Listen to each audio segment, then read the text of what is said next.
It's very damaging to the reputation of how government's been conducted, although I think it was an unusually chaotic period in government, and most prime ministers would never have tolerated the language and the insults and the chaos that evidently took place. And this is one of the things Boris Johnson will have to try and account for in that period. So I think it's been very damaging. But as I've tried to argue in my column today, that's all very interesting. But the next time we have a pandemic, it won't be COVID-19 again, and Boris Johnson won't be the prime minister.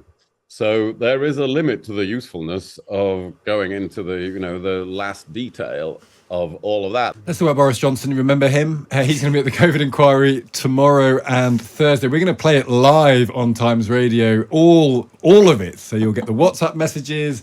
You might get the crassly introduced Latin tags that no doubt will appear.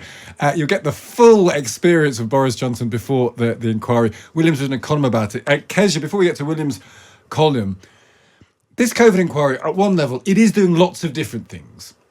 It's going to last a long time. It's not just looking at how awful politicians are and how they communicate with one another, although it is doing that at the moment. Do you have faith in it? Do you have faith that this is going to produce a timely thing that will actually mean that in 10 years' time, when there's another pandemic, as there will be, we'll actually be in a position to do something about it? Of course not. But that doesn't mean that the inquiry isn't important, because I think there are an awful lot of people who've lost loved ones during the pandemic that want some sense of justice and want to understand key facts and want them to be done under a judge-led inquiry. And for those reasons, it is extremely important. But we're kidding ourselves if anything really meaningful is going to come from it, and certainly in any good time to take serious action. And we are years away from knowing the results of this, and I view the COVID inquiry very much as a soap opera. I mean, it's Matt Chorley's dream, right? That you've got these political figures with baseball bats knocking lumps out of each other day after day. It's great telly, it's good copy, it's everything the media world wants it to be. What it is not is going to provide us with the answers how to avoid it. What you're saying, and I think I fully agree, if it's good for Matt Chorley, it's bad for the country. Exactly. I agree entirely. William Hague, how much is the individuals and perhaps the way that government works or doesn't work, how much is that damaged by what we have witnessed so far and what we have to witness during the COVID inquiry, do you think?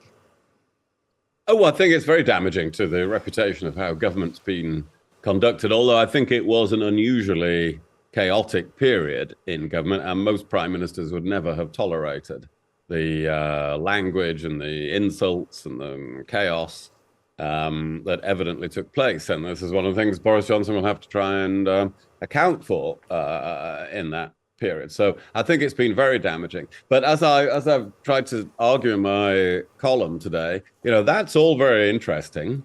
But the next time we have a pandemic, it won't be COVID-19 again, and Boris Johnson won't be the prime minister. So there is a limit to the usefulness of going into the last detail of all of that we're going to witness this week. There are some big things to sort out so that we're ready for a new pandemic that could happen at any time in the next few years. And this inquiry is taking too long. Give us one. You quote something there. Give one thing you think the inquiry could do to focus on. Well, for instance, you need the whole machinery of government needs setting up, because that clearly wasn't ready for this crisis. And Sweden's already had a complete report on COVID, delivered 1,700 pages beginning of last year, saying, you need a national commission that immediately takes charge in this situation. Well, that sort of thing needs sorting out. Not everybody wondering how to do it again. And so that there are things we can be getting on with. And how do you have the surge capacity in the National Health Service, for instance? How did some American states end up with low death rates while not having strict lockdowns? And we ought to be learning those lessons very quickly before we have another pandemic. But an inquiry that reports in 2027 at the earliest, which is the current timetable, is really not fitting the bill for that.